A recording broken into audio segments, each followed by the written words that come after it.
샬롬, 이동춘 목사입니다. 오늘도 여러분의 삶이 주님의 평안으로 가득하시길 기원하며 하나님의 말씀을 나누겠습니다. 오늘 주시는 말씀은 시편 71편 23절의 말씀입니다. 내가 주를 찬양할 때에 나의 입술이 기뻐 외치며 주께서 속량하신 내 영혼이 즐거워하리이다. 아멘.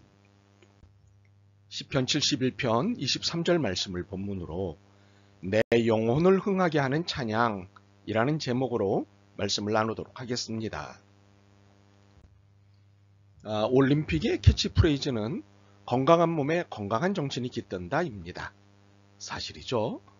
그런데 건강한 정신이 건강한 몸을 만들어준다는 말도 있습니다. 이 말 또한 사실입니다.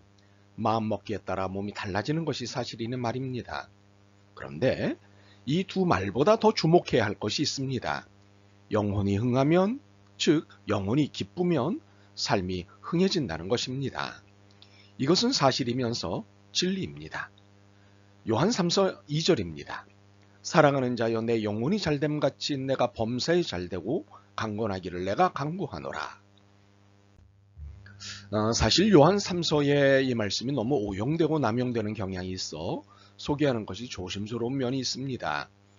그러나 영혼과 삶은 절대적 관계에 있다는 것을 증명하는 중요한 말씀이기에 소개합니다.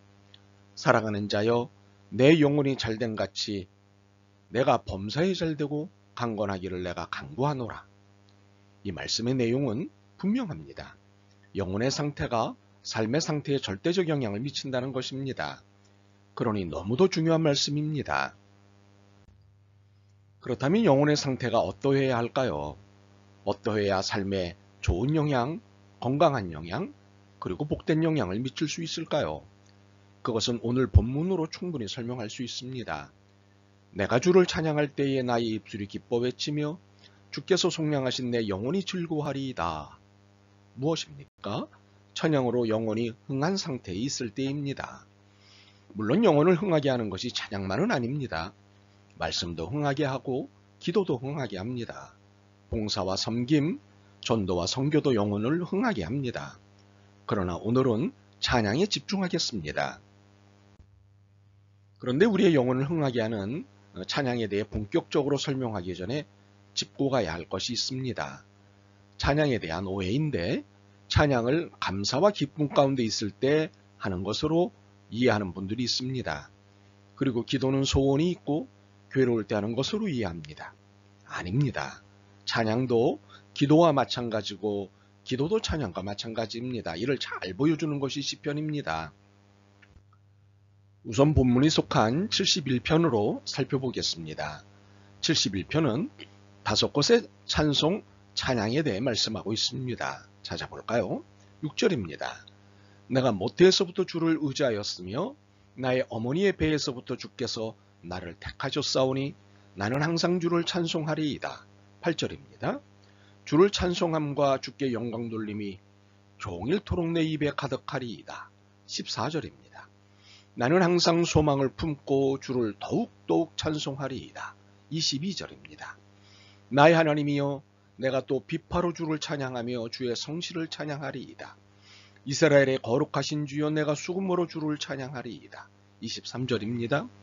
내가 주를 찬양할 때에 나의 입술이 기뻐 외치며 주께서 속량하신 내 영혼이 즐거워하리이다.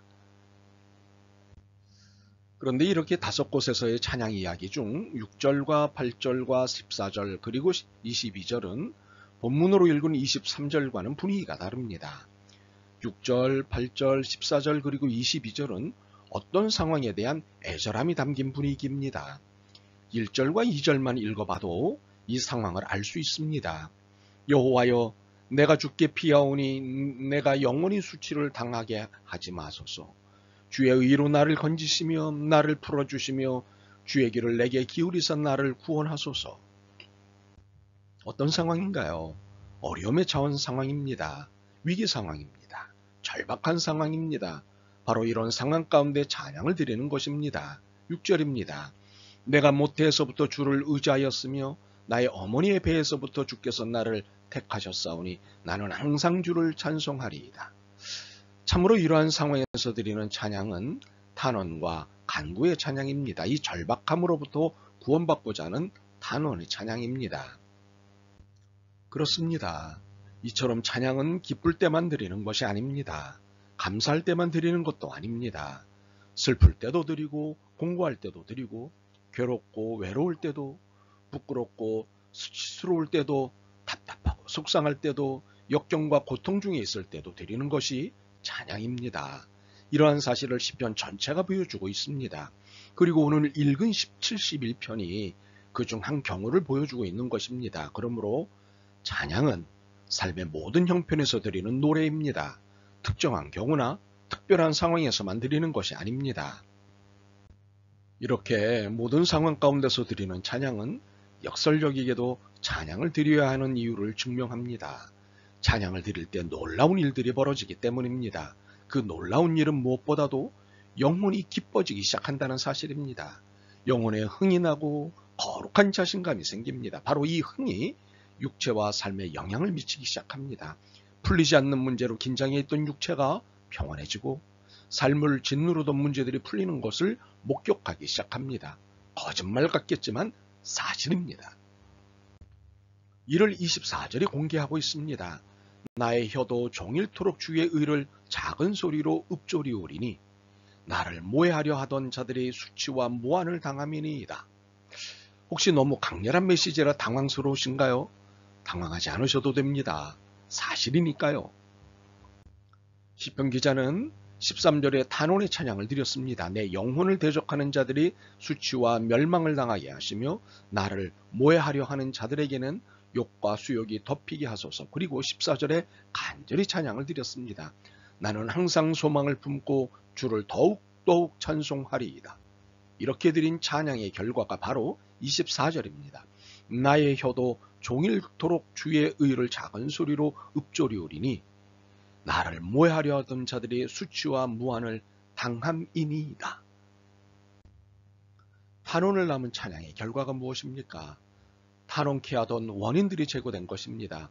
모략을 써서 나를 해치려던 자들이 부끄러움을 당하고 창피를 당하도록 만들어 주신 것입니다. 세상에. 이처럼 찬양을 드릴 때 영혼이 흥하면서 나를 조이고 있는 문제들이 해결되는 역사를 만나게 됩니다. 이것이 찬양의 힘입니다. 물론 기도도 이런 힘이 있습니다. 그러나 찬양도 놀라운 힘을 갖고 있습니다. 나를 모해하려 하던 자들이 수치와 무한을 당함이니이다. 아멘. 그런데 찬양은 찬양의 힘을 위해 우리에게 한 가지 태도를 요구합니다. 24절입니다. 나의 혀도 종일토록 주의 의를 작은 소리로 읊조리오리니 나를 모해하려던 자들이 수치와 무한을 당함이니이다. 그것은 나의 혀도 종일토록 주의 의를 작은 소리로 읊조리오리니입니다. 종일토록 하나님을 향해 찬양을 읊조리는 것입니다. 종일 찬양을 드리는 것입니다. 이렇게 찬양 가운데 거할 때 찬양의 힘인 문제 해결의 역사가 나타나는 것입니다. 이것이 영혼이 흥함으로 삶이 흥해지는 역사입니다.